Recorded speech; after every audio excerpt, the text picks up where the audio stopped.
ವೀಕ್ಷಕರೇ ನಮಸ್ಕಾರ. ನಮ್ಮ ಹಳ್ಳಿ ಸುದ್ದಿ ಯೂಟ್ಯೂಬ್ ಚಾನಲ್ಗೆ ಸ್ವಾಗತ. ರೈತರ ಖಾತೆಗೆ ಬೆಳೆ ಹಾನಿ ಪರಿಹಾರ ಬಿಡುಗಡೆ ಆಗಿದೆ. ಹೌದು, ನಿಮ್ಮ ಖಾತೆಗೆ ಜಮಾ ಆಗಿದೆಯಾ?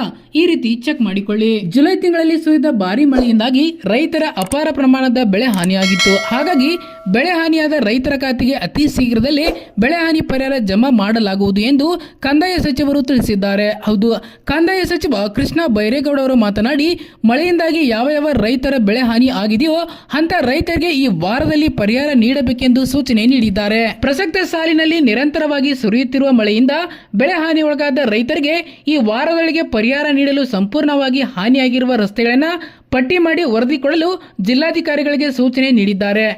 ರಾಜ್ಯದಲ್ಲಿ ಈವರೆಗೆ 37% ಹೆಚ್ಚು ಮಳೆಯಾಗಿದೆ.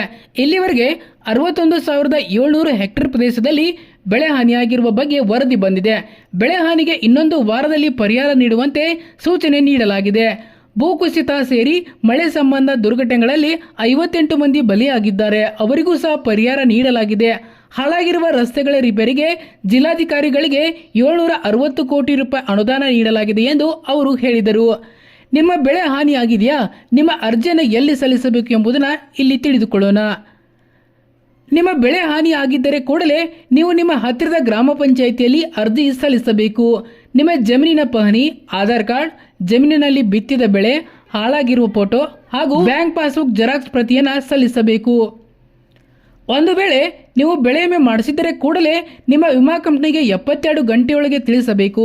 ಆಗ ವಿಮಾ ಕಂಪನಿಯ ಸಿಬ್ಬಂದಿಗಳು ರೈತರ ಜಮೀನಿಗೆ ಬಂದು ಬೆಳೆ ಪರಿಶೀಲನೆ ಮಾಡಿ ವಿಮಾ ಪರಿಹಾರಕ್ಕೆ ವರದಿ ಸಲ್ಲಿಸುತ್ತಾರೆ. ನಿಮ್ಮ ಜಮೀನಿನಲ್ಲಿ ಯಾವ ಬೆಳೆ ಹಾಕಲಾಗಿದೆ ಎಂಬುದರ ಕುರಿತು ರೈತರು ಬೆಳೆ ಸಮೀಕ್ಷೆ ಮಾಡಿರಬೇಕು. ಹೌದು, ಬೆಳೆ ಸಮೀಕ್ಷೆ ಆದರೆ ಮಾತ್ರ ಮುಂದೆ ರೈತರಿಗೆ ಬೆಳೆ ಹಾನಿ ಪರಿಹಾರ ಜಮಾ ಆಗಲಿದೆ. ಬೆಳೆ ಹಾನಿ ಪರಿಹಾರ ಜಮಾ ಆಗಿದೆ, ನಿಮ್ಮ ಮೊಬೈಲಲ್ಲಿ ಚೆಕ್ ಮಾಡಿಕೊಳ್ಳಿ. ಅದರ ಲಿಂಕು ನಮ್ಮ ಡಿಸ್ಕ್ರಿಪ್ಷನ್ ಬಾಕ್ಸಲ್ಲಿ ಕೊಟ್ಟಿರ್ತೇವೆ. ಆ ಲಿಂಕ್ ಮೇಲೆ ಕ್ಲಿಕ್ ಮಾಡಬೇಕು. ನಂತರ ನಿಮಗೆ ಭೂಮಿ ಆನ್ಲೈನ್ ಪರಿಹಾರ ಇನ್ಪುಟ್ ಸಬ್ಸಿಡಿ ಪಾವತಿ ವಿವರಗಳ ಪೇಜ್ ಕಾಣಿಸುತ್ತವೆ. ಅಲ್ಲಿ ನೀವು ಸೆಲೆಕ್ಟ್ ಇಯರ್ನಲ್ಲಿ 2024-25 ಆಯ್ಕೆ ಮಾಡಿಕೊಳ್ಳಬೇಕು. ನಂತರ ಸೆಲೆಕ್ಟ್ ಸೀಸನ್ನಲ್ಲಿ ಋತುವನ್ನು ಆಯ್ಕೆ ಮಾಡಿಕೊಂಡು ಮುಂಗಾರು ಅಂತ ಆಯ್ಕೆ ಮಾಡಿಕೊಳ್ಳಬೇಕು. ಇದಾದ ನಂತರ 20 ಆಯ್ಕೆ ಐಡಿಯಲ್ಲಿ ಫ್ಲಡ್ ಎಂಬ ಆಯ್ಕೆ ಮೇಲೆ ಕ್ಲಿಕ್ ಮಾಡಬೇಕು. ನಂತರ ಗೆಟ್ ಆರ್ಡರ್ ಮೇಲೆ ಕ್ಲಿಕ್ ಮಾಡಬೇಕು. ನಂತರ ನೀವು ಸರ್ವೆ ನಂಬರ್ನ ಮೇಲೆ ಕ್ಲಿಕ್ ಮಾಡಬೇಕು. ನಂತರ ನೀವು ನಿಮ್ಮ ಜಿಲ್ಲೆಯನ್ನು ಆಯ್ಕೆ ಮಾಡಿಕೊಳ್ಳಬೇಕು. ನಂತರ ನಿಮ್ಮ ತಾಲೂಕು ಆಯ್ಕೆ ಮಾಡಿಕೊಂಡು ನಂತರ ನಿಮ್ಮ ಹೋಬಳಿಯನ್ನು ಆಯ್ಕೆ ಮಾಡಿಕೊಳ್ಳಬೇಕು. ನಂತರ ನಿಮ್ಮ ಗ್ರಾಮವನ್ನು ಆಯ್ಕೆ ಮಾಡಿಕೊಂಡು ಇದಾದ ನಂತರ ನಿಮ್ಮ ಸರ್ವೆ ನಂಬರ್ ನಮೂದಿಸಬೇಕು. ನಂತರ ಅಲ್ಲಿ ಸ್ಟಾರ್ ಮೇಲೆ ಕ್ಲಿಕ್ ಮಾಡಿ ಇಸಾ ನಂಬರ್ ಮೇಲೆ ಕ್ಲಿಕ್ ಮಾಡಿದರೆ ನಿಮ್ಮ ಖಾತೆಗೆ ಬೆಳೆ ಹಾನಿ ಪರಿಹಾರ ಜಮಾ ಆಗಿದೆ ಇಲ್ಲ ಎಂಬುದನ್ನು ಚೆಕ್ ಮಾಡಿಕೊಳ್ಳಬಹುದು.